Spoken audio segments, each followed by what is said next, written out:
Hello बच्चों, आपकी screen में क्वेश्चन आ गया होगा। तो आज हम बनाने जा रहे हैं इस क्वेश्चन का revaluation account, partners capital account और balance sheet. Revaluation account, partners capital account और बैलेंस शीट हम इसकी बनाने जा रहे हैं। तो सबसे पहले एक बैलेंस शीट हमें दी हुई है, वहाँ हम असेट्स को देखते हैं। स्टॉक है मेरे पास 1,50,000 का, इन्वेस्टमेंट 2,60,000 की और फर्नीचर 3 लाख का। नीचे goodwill of the firm was valued at 4 lakh and Nidhi brought the necessary amount in cash for her share of goodwill। अब गुडविल फर्म की है 4 लाख की। गुडविल ऑफ द फर्म कितनी है? 4 लाख की। गुडविल फर्म गुडविल है 4 लाख की। इसमें से निधि का शेयर है 1/4, दैट मीन्स 4 लाख इंटू 1/4। तो उसका शेयर कितना हो गया गुडविल का? 1 लाख। कितना गुडविल का शेयर हो गया? 1 लाख। और उसने बोला कि उसमें से हाफ जो है ओल्ड पार्टनर्स ने विड्रॉ कर ली है। ठीक है, वो तो हम पार्टनर कैपिटल में इसको शो करेंगे। आगे स्टॉक वॉज इंक्रीज्ड बाय 20%। पहले स्टॉक था 1,50,000 का। पहले स्टॉक था 1,50,000 का। जब इस पर 20% की इंक्रीज़ होगी तो ये कितने का हो गया? 1,80,000 का। रीवैल्यूएशन अकाउंट में आपने डेबिट साइड में डालना है decrease in assets. Debit side में डालना है आपने डिक्रीज इन असेट्स और increase in liabilities. Credit side में इसका अपोजिट डालना है increase in assets and decrease in liabilities.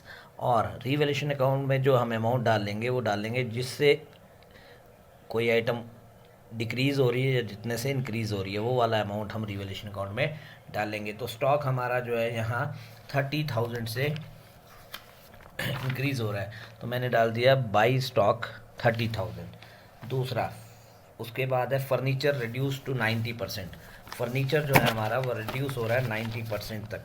तो डैट मीन्स फर्नीचर था पहले 3 लाख का। 3 लाख का 90%, तो ये आ गया 2,70,000। कितना आ गया? 2 लाख। पहले फर्नीचर था 3 लाख का, अब है 2,70,000 का। तो कितने से फर्नीचर डिक्रीज़ हो रहा है? फर्नीचर डिक्रीज़ हो रहा है 30,000 से। फर्नीचर डिक्रीज़ हो रहा है 30,000 से, तो मैंने डाल दिया टू फर्नीचर 30,000। अब हमारी क्रेडिट साइड ज़्यादा है। क्रेडिट साइड सॉरी, एक इन्वेस्टमेंट आ गई। Investment were to be valued at 3 lakh. Investment पहले थी 2,60,000 की। इन्वेस्टमेंट पहले थी 2,60,000 की, अब हो गई है 3 लाख की। तो कितने से इंक्रीज़ हो रही है? इंक्रीज़ हो रही है 40,000 से। तो हमने डाल दिया बाई इन्वेस्टमेंट 40,000। अब यहाँ मेरी क्रेडिट साइड ज़्यादा है। जब भी क्रेडिट साइड ज़्यादा होगी तो इस तरफ आएगा प्रॉफिट। जब भी क्रेडिट साइड ज़्यादा होगी तो इस तरफ आएगा प्रॉफिट। क्रेडिट साइड का टोटल किया हमने 70,000 माइनस 30,000, तो रिमेनिंग कितना बचा?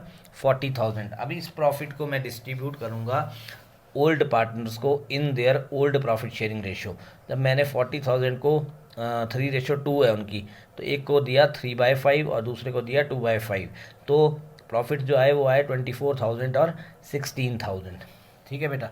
इसके बाद हम बनाएंगे इसकी partners capital account. Partner capital account में सबसे पहले मैंने जो आपके क्वेश्चन में दिख रहा होगा बैलेंस शीट में कैपिटल्स दिए हैं, तो मैंने लिख दिया by balance brought downs 5 lakh और 4 लाख की कैपिटल्स हमें गिवन है। ठीक है। दूसरे नंबर पे मैंने लिख दिया जो नया पार्टनर कैश लेके आया, तो बाई कैश निधि लेके आई है 3 लाख, मैंने उसके अकाउंट में डाल दिए 3 लाख। इसके बाद हमने अभी निकाला था कि निधि का गुडविल का शेयर था 1 लाख। तो निधि का गुडविल का शेयर जो 1 लाख है वो डिस्ट्रीब्यूट होगा दोनों ओल्ड पार्टनर्स को in their sacrificing ratio. In their sacrificing ratio. तो सेक्रीफाइसिंग रेशो कैसे निकालनी है? Sacrificing ratio is equal to old share minus new share. Old share minus new share.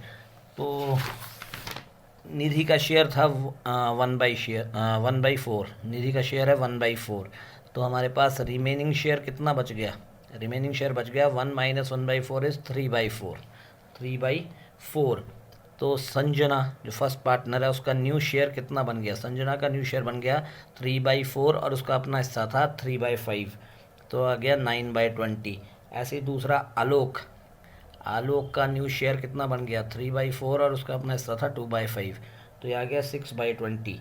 तो न्यू रेशियो और निधि का था 1/4। 20 बनाने के लिए मैंने इसे मल्टीप्लाई एंड डिवाइड किया 5 के साथ, तो ये बन गया 5/20। तो new ratio is 965। 965 new ratio है। ठीक है, तो अब पहले का अगर मैं सेक्रीफाइसिंग रेशियो निकालूँ तो उसकी ओर थी 3/5 माइनस 9/20। एलसीएम में 25 4 द 20 4 3 ज़ा 12, तो ये आ गया 3/20। ऐसे ही दूसरे का था 2/5 माइनस 6/20, 4 to the 8 minus 6 2/20। तो सेक्रीफाइसिंग रेशियो इज़ 3/2। तो 1 लाख को मैंने दोनों को डिस्ट्रीब्यूट कर दिया इन 3/2। एक को गया 1 लाख इंटू 3/5, तो ये आ गया 60,000 और दूसरे को गया 40,000।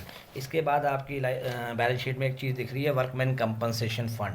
जब भी वर्कमैन कंपनसेशन फ़ंड दिया हो और उसके अगेंस्ट क्लेम ना दिया हो, तो ये पूरा का पूरा वर्कमैन कंपनसेशन फ़ंड का जो अमाउंट है उसको हम डिस्ट्रीब्यूट कर देंगे दोनों पार्टनर्स को, ओल्ड पार्टनर्स को, in their old profit sharing ratio, in their old profit sharing ratio. तो 60,000 को मैंने एक को दे दिया 3/5 और एक को दे दिया 2/5। फिर मैंने लिखा है रिवैल्यूएशन, जो हमारा प्रॉफिट हुआ वो यहाँ आ गया 24,000 और 16,000।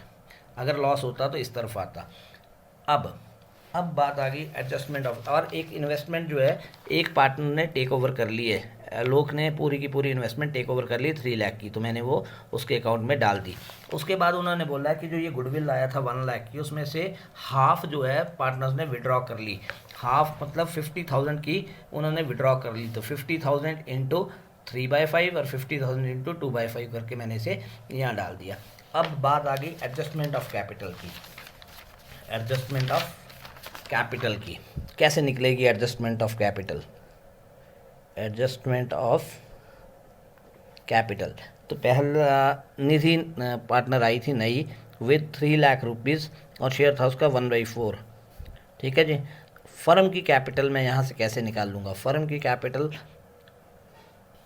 कैपिटल आ जाएगी 3 लाख इंटू इसका जो शेयर है उसको उल्टा कर देना है। इसके शेयर को उल्टा कर दिया तो मेरे पास फर्म की कैपिटल आ गई 12 लाख। तो फर्स्ट पार्टनर जो थी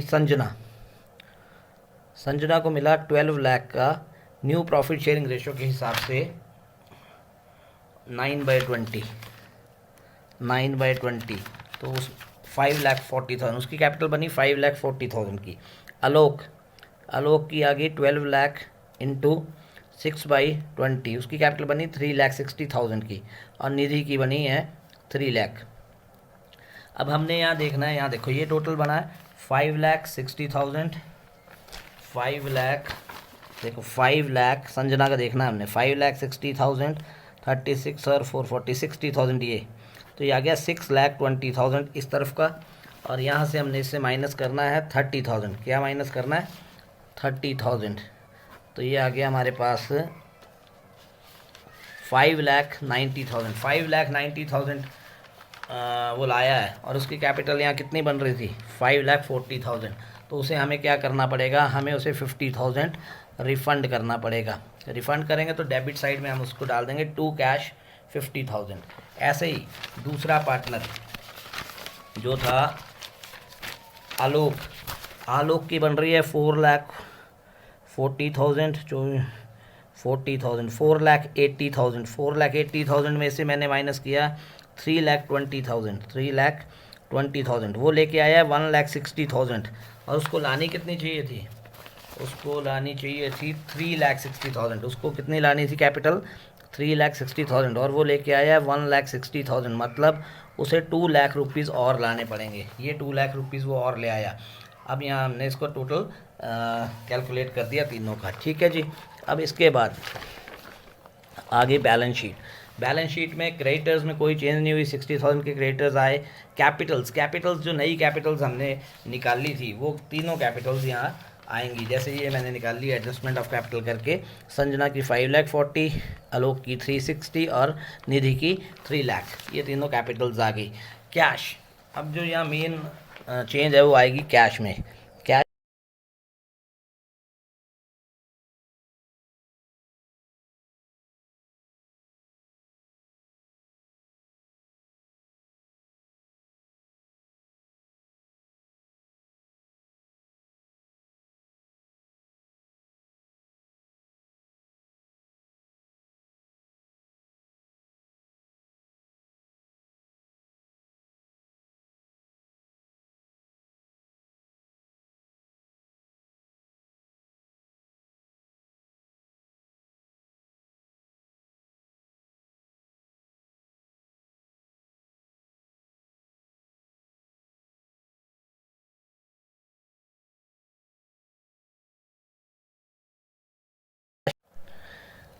7,16,000, इसमें से ये 50,000 हमने लेस करना है जो गुडविल विड्रॉन कर ली है, जो गुडविल विड्रॉन कर ली है। तो हमारे पास जो अमाउंट रहा वो रहा कैश का 6,66,000, 6,66,000 हमारे पास कैश का अमाउंट रहा। ये आ गया 6,66,000,